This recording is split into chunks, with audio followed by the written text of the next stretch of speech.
বন্ধুরা, নিজের হাতের তৈরির গাছে যদি এত বড় বড় বেদানা হয় কেমন লাগে বলুন তো। হ্যাঁ, এই গাছটা আমি তৈরি করেছিলাম এয়ার লেয়ারিং করে। আর কিভাবে করেছিলাম সেটাই আজকে ভিডিও করতে নিয়ে চলে এলাম আমি Chaitali gardening and crafting channel থেকে। আপনাদের দেখাবো যে আমি কিভাবে এয়ার লেয়ারিং করে এই গাছ তৈরি করেছি এবং গাছে প্রচুর পরিমাণে বেদানা এসছে। বেদানাই বলেন আর ডালিমে বলেন, জানি না বেদানা ডালিমের সাথে কোনো তফাৎ আছে কি না। আমি যেটুকু জানি সেটুকুই বলছি আপনাদের। আর এখানে দেখুন কত বেদানা ধরেছে। আর কি করে করেছিলাম দেখাচ্ছি, চলুন।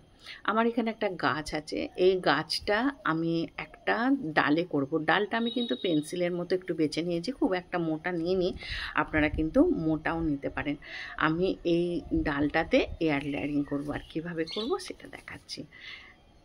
তার আগে আপনাদের একটা কথা বলে রাখি, যে ডালটায় আপনারা এয়ার লেয়ারিং করবেন বা গুটি কলম করবেন, সেই ডালটার মাথাটা যেন ওপর দিকে থাকে। মাথাটা যদি ঝুঁকে থাকে তাহলে কিন্তু সেটা ফল আসতে একটু দেরি হয়। আপনারা এইটা একটু মনে রাখবেন।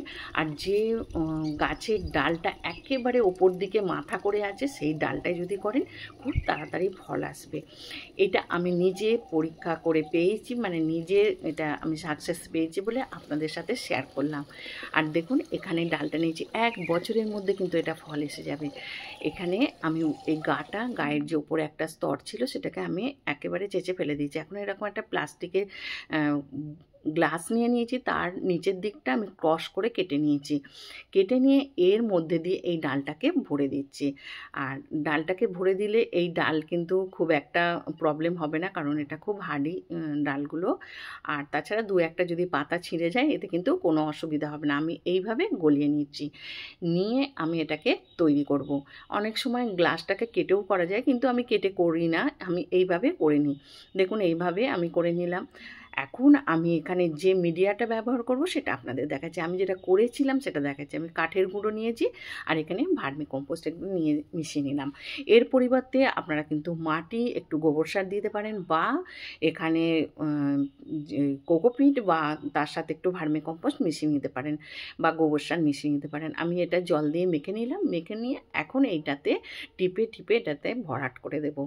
এইভাবে আপনারা একবার করে দেখুন, দেখবেন আপনারা সাকসেস পাবেন। হ্যাঁ, তবে আপনাদের আরেকটা কথাও বলে রাখি, ডালিম গাছে কিন্তু ব্রাঞ্চ কেটেও কাটিং থেকেও কিন্তু গাছ তৈরি হয়ে যায়।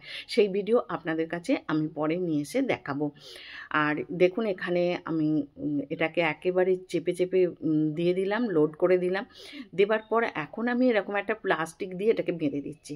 প্লাস্টিকটা এইভাবে একটা দিক চিড়ে নিয়েছি, নিয়ে এইভাবে বেঁধে দিলে কি হবে, মিডিয়াটা চট করে শুকিয়ে যাবে না, এটা কিন্তু শিকড়ও খুব তাড়াতাড়ি বেরিয়ে যাবে।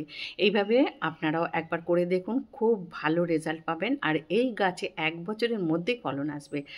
আপনাদের ভিডিওটা কেমন লাগলো অবশ্যই জানাবেন। যদি ভালো লাগে লাইক, কমেন্ট, শেয়ার করবেন। আর এরকম সুন্দর সুন্দর ভিডিও নিয়ে আমি আবার চলে আসবো। আপনারা খুব ভালো থাকবেন।